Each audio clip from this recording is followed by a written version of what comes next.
We now bring you a quick fire of today's headlines. President Duterte is toying with the idea of banning the use of plastic to save the environment. This he said during Wednesday's cabinet meeting. There are at least 7 bills in the Senate and 20 bills in the lower chamber that seek to either regulate or ban single-use plastic products. But these are all pending at the committee level. The Philippines, along with China, Vietnam, and Indonesia, are frequently listed as top contributors to marine plastic pollution. Senate President pro tempore Ralph Recto is urging government agencies to stop the practice of so-called artificial spending.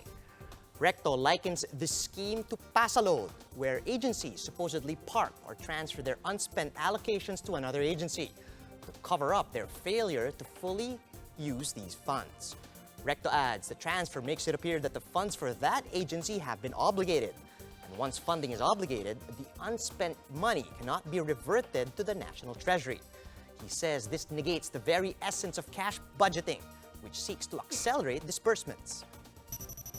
The Trade Department and foreign business groups are disagreeing on the proposed minimum paid-up capital for foreign-owned retailers.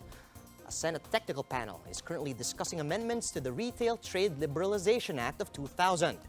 2 Senate bills aim to reduce the amount to $200,000.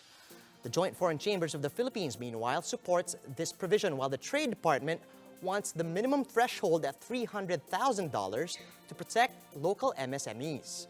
Whatever the final amount will be, the PCC is suggesting to impose the reduction in tranches.